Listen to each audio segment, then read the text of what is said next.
In the competitive landscape of e-commerce, having a solid grasp of multi-channel and omni-channel strategies can give your brand a competitive edge. But if you've researched these two terms, you've probably noticed that they're pretty similar and sometimes are even incorrectly used interchangeably. I'm Manuela with Plitix, and in this video, I'm going to explain what multi-channel and omni-channel commerce are, take you through the key differences between each approach, and look at some real-life examples in order to help you understand and implement these strategies in your business. So multi-channel and omni-channel. We know that multi means many and omni means all, but that isn't really much help when it comes to defining these two concepts. It's probably more helpful if we start by looking at what we mean by channel, which in this context refers to anywhere customers or potential customers come into contact with your product. There are marketing channels where you promote your products to customers and encourage them to buy it. So things like online banner ads, email campaigns, social media, price comparison sites, or even billboards, posters, TV commercials, and so on, if you want to go old school. Then we have sales channels, places where customers can actually buy your products, either in person or online. So think brick and mortar stores, company websites and apps, and online marketplaces like Amazon, eBay, and so on. So what's multi-channel commerce? Multi-channel commerce refers to the strategy of listing and selling your products on many of these channels. The main focus of the strategy is on the product itself and making it available on multiple channels to ensure that customers can access it from their preferred platform. Imagine you're a furniture company. If you're engaging in a multi-channel commerce strategy, your buyers might see one of your lovely sofas in a physical store, through your website or a mobile app, or even find it on Amazon. It's all about reaching out and being where the customer is. More and more companies are doing this every year, and with good reason. For example, Shopify has reported that with each additional channel that their users sell on, they see an increase in revenue of 38%, 120%, and 190% respectively, which makes sense since the more opportunities that you give customers to buy your products, the more sales you're gonna get. I mean, just think about the difference between only selling in a physical store compared to having your products available there and on your website. By adding the online element, you're able to reach buyers who weren't attainable due to location.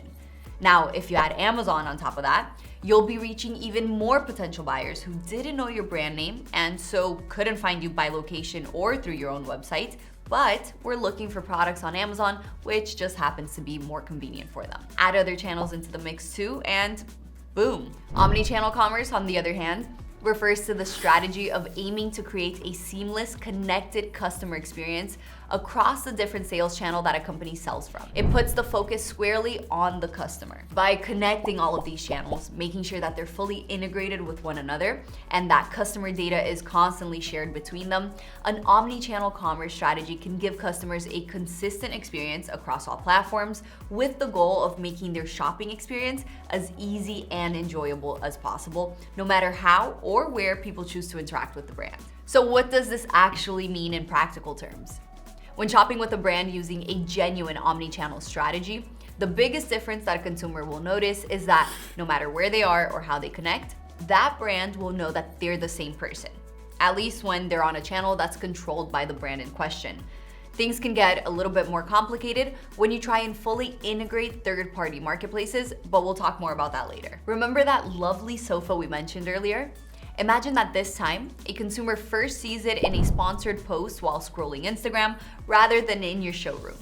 They were already thinking about getting a sofa anyway, so they click on the post and have a quick look at that sofa's page on your company's site just to see the price, colors available, you know, the basics, before getting back to their all-important scrolling. If your brand is using an omni-channel approach and is tracking cookies and the like, the next time that consumer visits your website, that same lovely sofa should appear as a suggested purchase. If the consumer then puts it into their online shopping cart, but doesn't get around to actually clicking buy during that session, maybe a couple days later, they'll get a reminder on the app on their phone, if they have it of course, or even an email with a discount code to help make up their mind. For a sofa though, they'll probably want to try it in person before they make a commitment.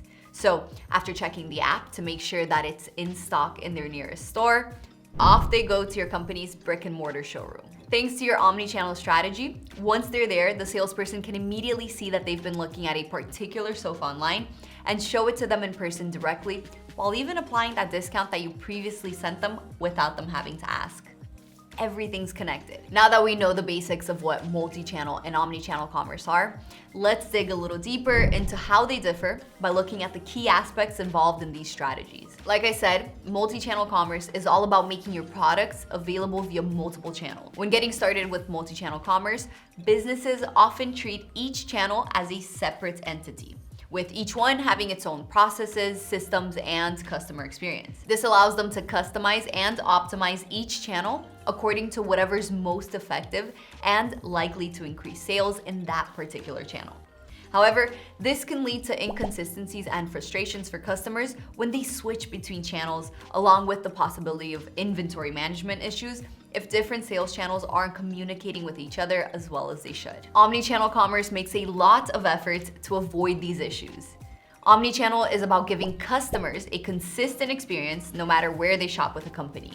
This means consistent branding and a unified customer experience based on a profile that's shared across all channels. Logically, this can limit the options when it comes to optimizing your product listings for specific channels, and complete integration isn't always possible since it depends on the limitations of each channel.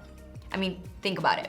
The only way you'll get an Amazon listing to look 100% identical to your own website is by changing your website to look like Amazon, not the other way around. But there are always ways to implement omnichannel. For example, in the case of selling on a marketplace like Amazon, you can offer an extended warranty if the buyer registers their purchased item on your website. This is a win-win since the customer gets the extended warranty and you're now able to give them your full brand experience. All right, let's have a look at a couple of examples. Starting with a company that's embracing a multi-channel approach, but deliberately keeping their channels out of sync with good reason. TJ Maxx stores, or TK Maxx for the Brits, have completely different articles available in each different branch and online due to the nature of their business. That's not incredibly unusual in itself, but they also intentionally make it impossible to check what's in stock in each location, which is a pretty anti-omnichannel approach. In their own words, they do this to create an exciting treasure hunt experience that our customers love. It's an interesting tactic, and in this case, it seems to be working. So for TJ Maxx, going with a fully omnichannel approach probably wouldn't be the best idea. On the omni side of things, a lot of massive companies have fully embraced the style of commerce and embraced it well. Huge brands like Apple, IKEA, and Disney are all getting creative with their omnichannel tactics. Let's have a look at Disney in particular. Mickey fans looking to head to Disneyland are treated to the omnichannel experience from start to finish that starts with booking and planning their entire trip through a very well-designed website. Once they get there, they can use their app within the park to locate and move between attractions, check the waiting times for each one, and act as a ticket for any pre-booked fast pass attractions. Official photos taken with characters around the park are automatically stored on visitors' phones through the app. And as if that wasn't enough, there's also the option to leave your phone behind and swap it for a magic wristband provided by Disney, which can also be used for photo storage, as a fast pass ticket, as the key for your hotel room, and for making payments around the park. End result? Happy customers enjoying a seamless customer experience with reduced stress and hassle, and spending more money as a consequence, which of course makes Disney pretty happy too. No wonder it's the happiest place on earth. All right, now for the big question. Multi-channel or omni-channel? Which of these is right for me? There is a big misconception that companies have to choose between a multi-channel strategy or an omni-channel strategy. Some would even argue that omnichannel is an evolution of multi-channel, and that once you shift into an omnichannel strategy, you are no longer engaging in a multi-channel strategy. I, however, prefer to think of these as complementary strategies, meaning you don't need to choose one over the other. As I mentioned before, multi-channel focuses on listing your products and entering new markets or channels, while omnichannel focuses on providing consumers with a great customer experience. So why wouldn't you be able to do both? You can start with a multi-channel approach where you analyze the different channels out there and decide which ones you want to expand to. And this isn't really a one-off thing. As you analyze your product's performance on these channels, you can always expand into more channels or even remove channels if they're not working out for your business, further developing your multi-channel strategy. Simultaneously, you can work on implementing an omni-channel strategy across these channels to provide a seamless experience on as many of those channels as possible.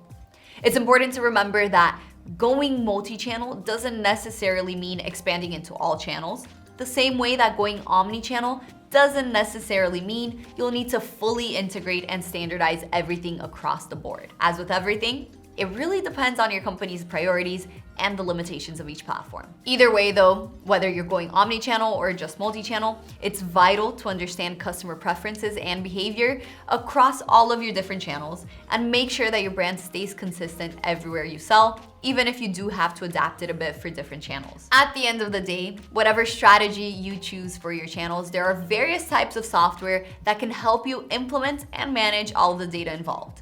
You've got things like CRM for customer data, which is important when engaging in omnichannel, or PIM for your product data, which is fundamental for multi-channel data management. If you want to see what the perfect e-commerce tech stack looks like, check out the ebook in the description or the resources that will pop up in this video in just a few seconds. I hope you've enjoyed this video and have gained some useful insights into the exciting world of multi-channel and omni-channel commerce. Remember to check the description for more information about this topic, and thanks for watching. See you next time.